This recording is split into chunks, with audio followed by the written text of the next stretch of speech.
Welcome, everyone, to This Week Astrology for the week of November 5th to November 11th. We're going to talk all about this week and how you can make the most of it. In fact, today we're going to be talking about 3 charts. Briefly, we're going to be talking about Michael Jordan's chart, Stephen King's chart, and Maya Angelou's chart. So you may enjoy this little astrology lesson today, especially if you like these celebrities. So let's begin.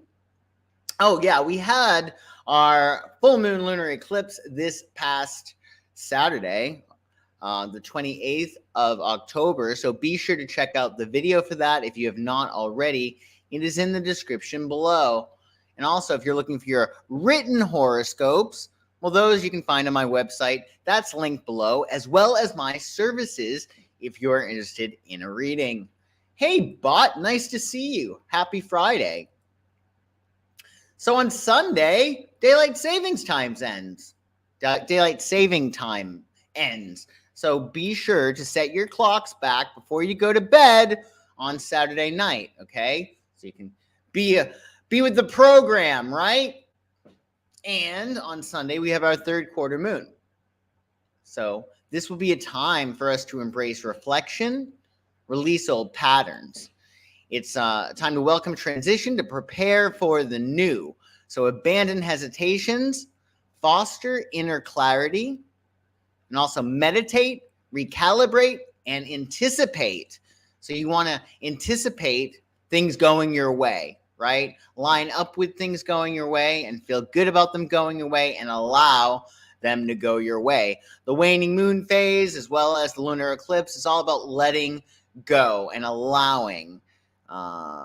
So just keep that in mind. And it's the sun's day on Sunday. Obviously, the sun's day connects us to the eternal present moment. It's a day to enjoy your life and to bask in the feeling of being alive. Definitely try to get some sunshine if you can on Sunday. And that'll be really great. And your moon will be in Leo. So it's a double whammy of sun energy because Sunday is ruled by the sun, as is Leo, because the sun is a planet in astrology.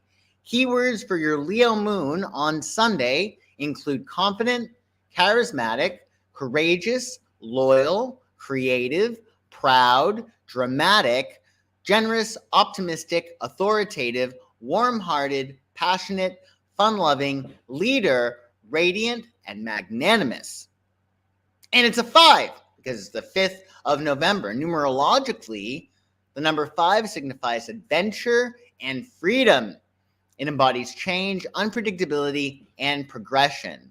It's the quest for growth and experiences. So such a expansive day on Sunday should be really great, especially under your third quarter moon. And daylight saving ends.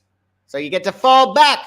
Turn back your clock Saturday night, gain an hour as daylight saving ends. You can get back that hour, in fact, that you lost this past spring and embrace that extra cozy sleep on Sunday. That'll be fun. It's going to get dark early. It's okay. It's okay that it's going to get dark early. It's okay. I don't mind that at all, in fact. It's dark here at 4 p.m. Oh, boy, Magpie. Where are you at? Where are you at? In any case, be sure to turn back your clocks, even if you don't want to. You got to get with the program if you are. Hey, Cass, Mar, nice to see you. So on Monday, we're, of course, under our waning moon phase due to our lunar eclipse full moon that we had on October 28th. So it's time to let go of excess and to value your inner wealth. Embrace simpler joys and prepare for renewal. Let go of stubbornness with that Taurus energy. Embrace new growth. Reflect, rejuvenate, and reground up until the 13th of November, at which point we will have our Scorpio new moon. And we'll be doing a video for that next week, so stay tuned. Monday is the moon's day, the most sensitive, poorest day of the week, so double down on your self-care on Monday, even if it's just for 5 minutes to take extra good care of yourself. That would be wise. And you also want to nurture your subconscious mind because your subconscious is very open on the moon's day. And it's a 6. The number 6 in numerology embodies responsibility, love, and care. It's the pursuit of a nurturing and balanced life. And we have 2 aspects on Monday. Mercury in Scorpio is going to trine Neptune in Pisces. That's a really nice energy, 120-degree angle, very harmonious. Mercury in Scorpio seeks depth, and you want to align that with Neptune in Pisces intuition. Dive into profound conversations, embrace spiritual insights, and foster your imagination. If you're a poet or an artist, you'll really like this aspect on Monday. And Venus in Virgo is going to trine Pluto in Capricorn. So we have 2 trines on Monday. It's a great day if you're looking for ease and flow. Well, Monday's the day for it. Venus in Virgo values precision, and you want to align that precision with Pluto and Capricorn's transformation. Deepen your relationships, welcome structured change, and nurture connections. And Michael Jordan has this aspect in his chart. I'm going to look at Michael Jordan's chart just so you get a sense of what he's about and learn a little astrology if you're interested. So Jordan has a Cancerian rising, and the rising sign has to do with your approach, right? How you approach life, how you go after it. It's the first impression you make. It has to do with your physical appearance. It's your social mask, your attitude, your approach to life. And, of course, his sun is in Aquarius. Aquarius is a double air sign, meaning it's air of air. It's very, very airy, and therefore it can fly. That's why he can jump so high, Michael Jordan. Same thing with Baryshnikov. The sun sign in astrology, that's the sign that you look at all the time, right? That's the one that you're most familiar with. That has to do with your core identity, your ego, your vitality, life force, your creative energy. So Jordan is very innovative. A lot of his success might be toward focus of mind, as well as taking an innovative approach to athletics. And his moon sign is in Sagittarius. So the moon sign in your chart has to do with your emotions, your intuition, your inner self, your subconscious, your needs, like how you're nurtured. And his Mercury is in Aquarius. Now that is really interesting because Mercury has to do with thinking and communications, intellect, how you learn, your logic, the exchange of ideas. And in Aquarius, Mercury is exalted. Aquarius is very, very, very fast, right? So he is a very, very fast thinker, obviously. And let's take a look at what this looks like. So you see, oh, sorry about that. You see over here, he has a Cancerian rising. Okay, now when you have a Cancerian rising, it's very, very interesting because the rising sign shows what planet rules your chart. So in Jordan's chart, because he's a Cancerian rising, the moon is the ruler of his chart because Cancer is ruled by the moon. And he's a Cancerian rising. So whenever you see that, you want to go straight to the moon's ruler, right? And the moon is in Sagittarius. So because Jordan is a Cancerian rising, his moon is extra important because the moon is the ruler of Cancer. And his moon is in Sagittarius. So even though he's an Aquarian, Michael Jordan, it's very, very, very Sagittarian because that moon is very, very dominant. And that makes a lot of sense because Sagittarians are much more sporty, athletic, typically, than Aquarians. You have to look at the whole chart, but as a general rule. And, of course, his sun is in Aquarius in the 9th house. And that's about his expansion and his ability to go far and wide. And his Mercury, as we said, is in Aquarius, making him very, very, very, very fast.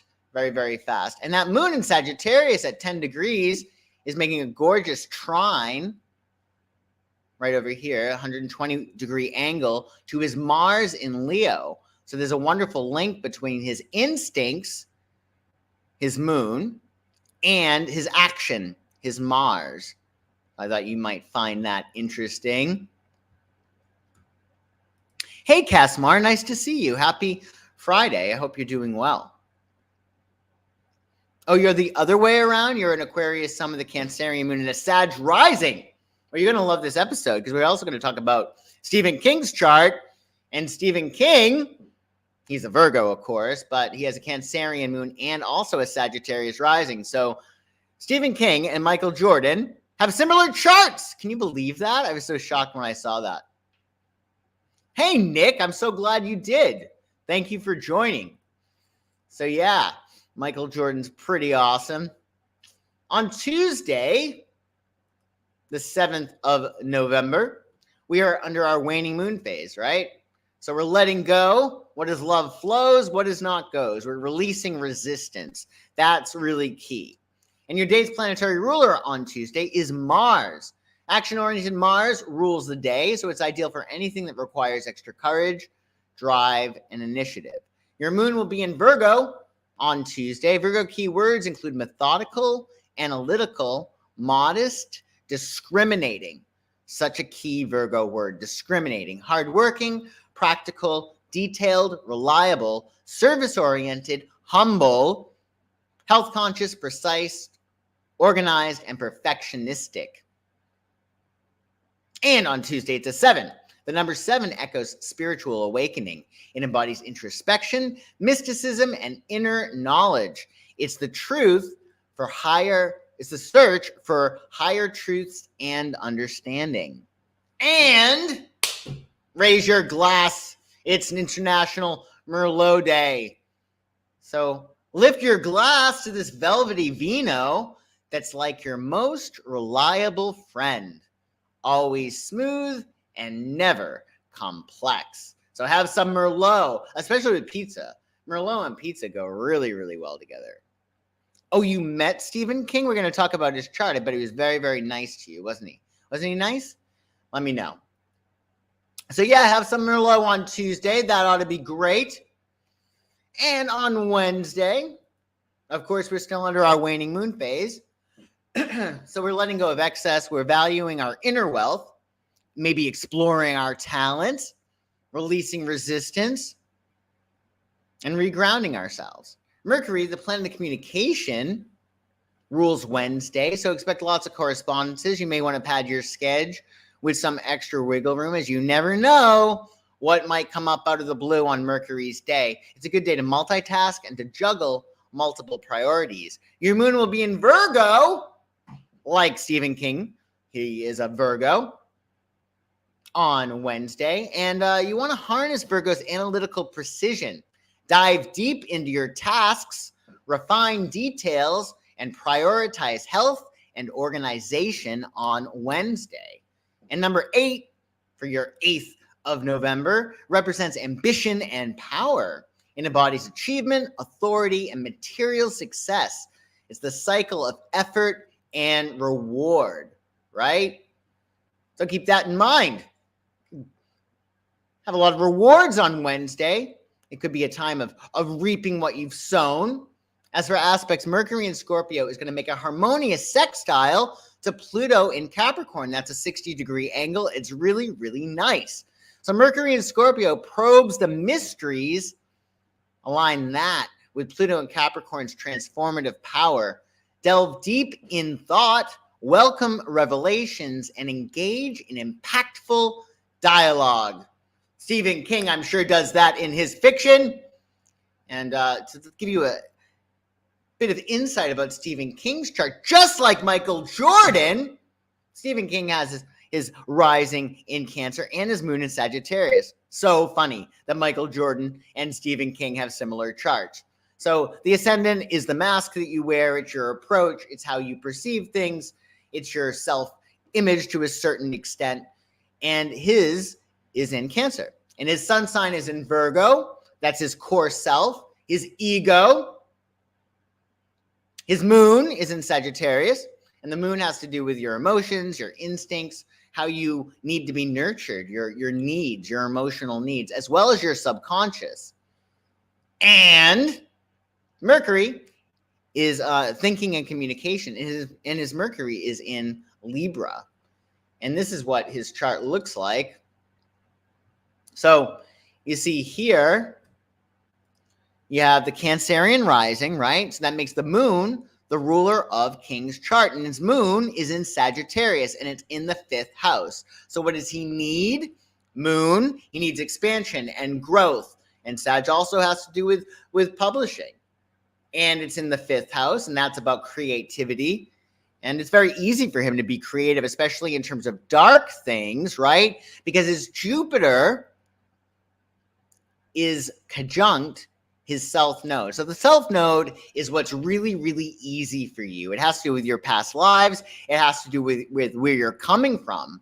So with his South Node in Scorpio, he's coming from a place of death, of rebirth, right? That's very, very easy for him in terms of either this lifetime or his past lifetime. So that Scorpio energy is really strong, and it's conjunct Jupiter. And any point that touches Jupiter expands. So that makes a lot of sense. The South Node in Scorpio conjunct Jupiter in his 5th house. And his sun, of course, is in Virgo in the 3rd house of writing. And his Mercury is in Libra, which I find a little bit surprising, since Libra is all about love and beauty and romance, and he's a horror writer. But in any case, he's expressing himself quite perfectly with this chart, because his Mars over here is in the 12th house. So the 12th house has to do with your subconscious as well. It's what's behind the scenes. So when a mother is carrying a child in her belly, say she has a cigarette, she shares that cigarette with the child.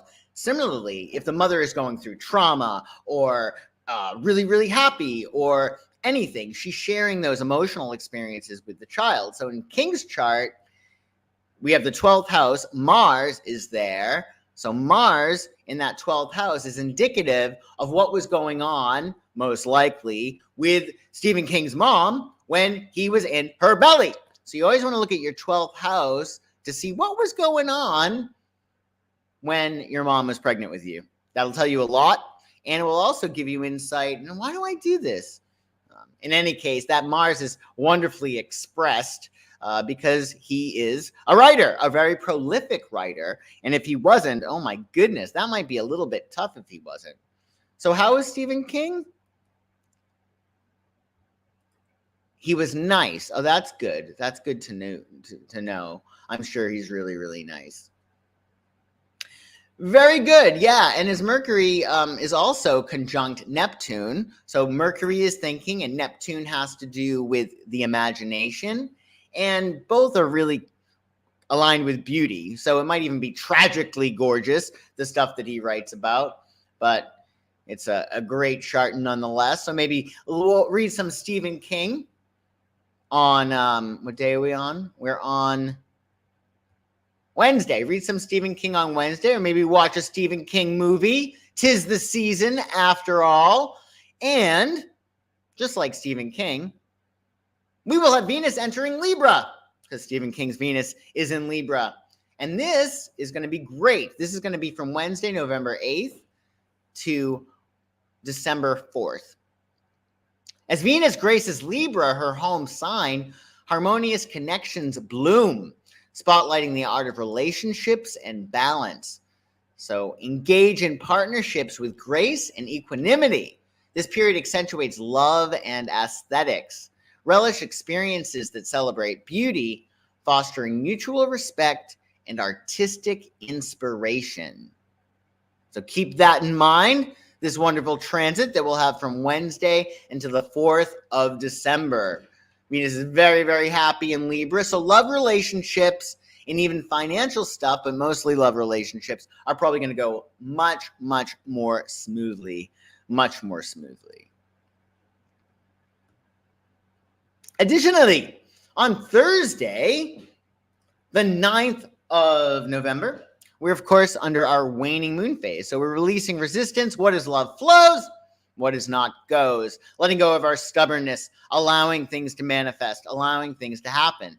And Jupiter, the planet of luck and abundance, rules your Thursday. So it's time to think big and to doubt our limits. Make moves to expand and grow on Jupiter's day. Your moon will be in Virgo on Thursday until 3:07 a.m. East. Then the moon will enter Libra. So embrace Virgo's meticulous nature, and as Libra's harmonious balance emerges, cultivate relationships and seek aesthetic beauty everywhere. We like pretty things. We like pretty things when the moon is in Libra. And the number 9 on Thursday denotes completion and compassion. It embodies universal love, spiritual consciousness, and selflessness. It's the end of a cycle and new beginnings. And if that wasn't enough, it's Chaos Never Dies Day. But it's not as bad as it sounds. Embrace life's whirlwind.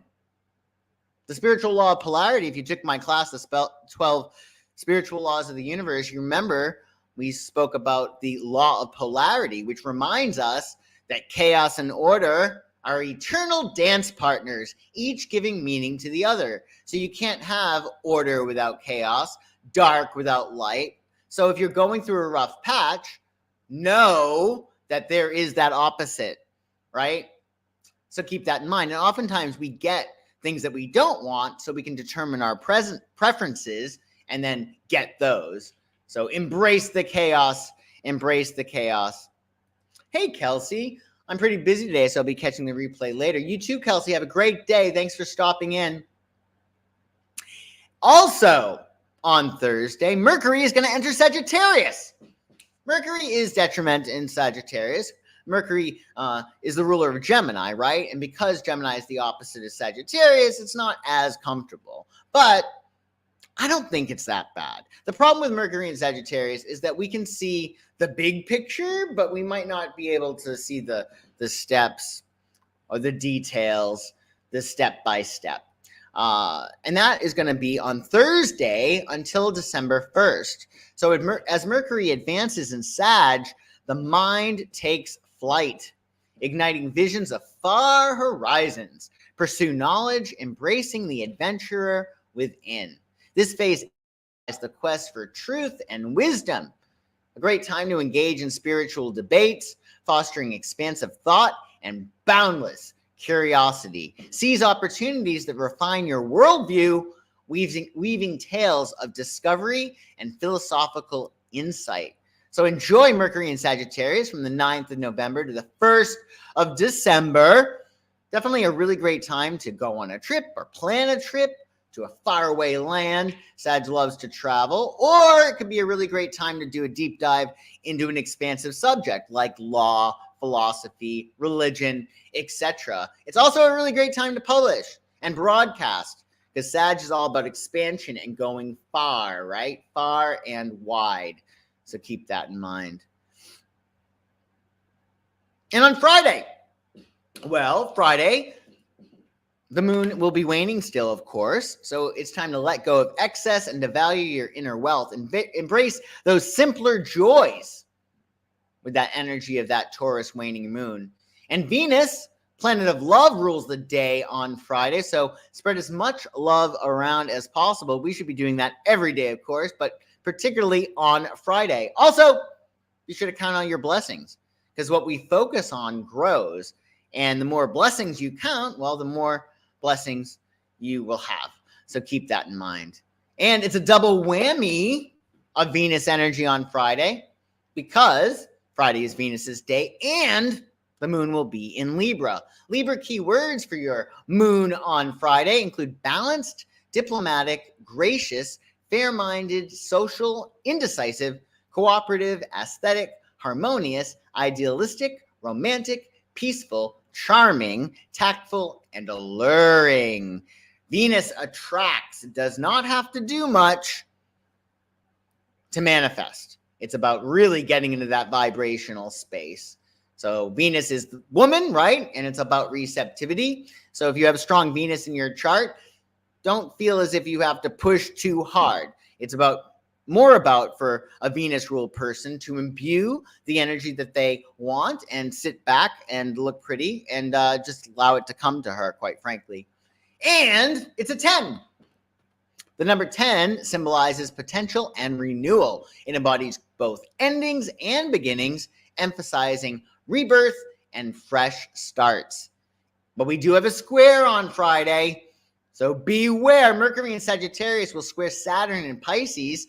With Mercury's quest for truth in Sagittarius, you want to balance that with Saturn and Pisces introspective caution. So seek knowledge, but honor inner wisdom. Embrace optimism, but also set your boundaries. Maya Angelou had this aspect in her chart. Maya Angelou, her rising sign was Leo, creative, dramatic Leo. So that's her approach. That's how she comes across. That rising sign is the mask that we wear, our persona. And her sun sign was an Aries. So the sun sign, of course, that's the sign you're always looking at. Usually, right? What sign are you? It's your sun sign. That has to do with your identity, your core identity, your real identity, not your mask, but also your life force.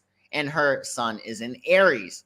And the moon, which has to do with your instincts, your emotions, how you need to be nurtured, your needs, your subconscious mind, is in Libra. And her Mercury, which has to do with thinking, communications, was in Pisces. And this is what her chart looked like. So we notice first she has a Leo rising. We say, oh, okay, what planet rules Leo? And the sun is a planet in astrology. So the sun is the ruler of her chart because her rising sign is Leo and Leo is ruled by the sun. And the sun in her chart is in Aries. And it's in the 9th house, again, of expansion, growth, publishing, going far and wide, and really looking at life through a big picture perspective. Now, that Aries sun, if you notice, is right next to Jupiter.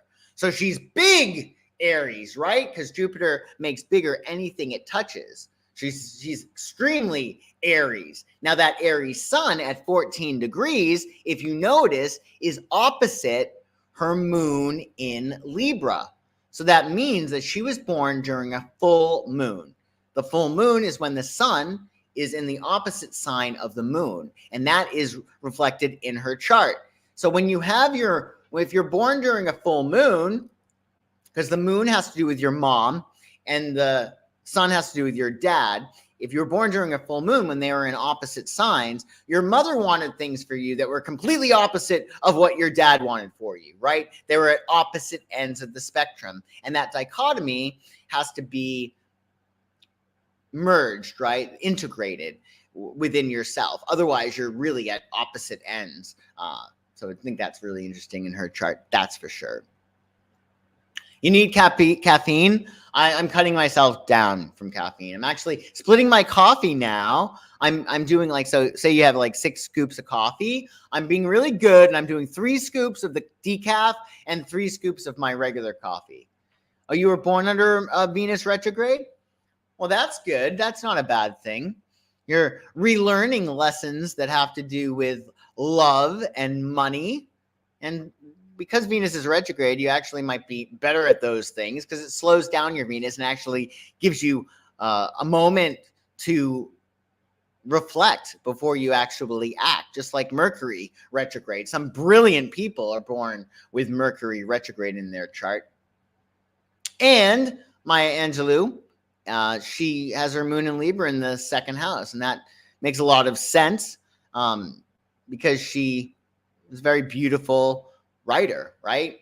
And her Mercury was in Pisces. And Pisces is all about the imagination. So she's very imaginative as a writer, and her Mercury was very, very close, conjunct Venus. So again, that beauty in terms of language and how she expresses herself, even when she did readings of her material, which were really just amazing. You can really see her Leo rising when she's reading one of her poems, right? Or even an interview. She's really great to look at. So definitely read some Maya Angelou in celebration on Friday. And on Saturday, the 11th of November, 11/11 on Saturday. Of course, we're under our waning moon phase still. So let go of excess, value your inner wealth, embrace those simpler joys. Keep it simple under this energy of the waning moon of Taurus. It's about decrease What can you let go of? What is love flows? What is not goes, especially during eclipse season, because things will get jostled around a little bit. Saturn, planet of discipline, restriction, and responsibility, is the ruler of Saturday. So it's a good idea to get your ducks in a row by Saturday or on Saturday, because Saturn requires that level of discipline. And your moon is going to be in Libra until 1:39 p.m. East. Then Lunar will enter Scorpio. So embrace Libra's harmonious balance. And as Scorpio's deep currents emerge, dive into introspection and transformative passions. The number 11 on Saturday reflects spiritual enlightenment.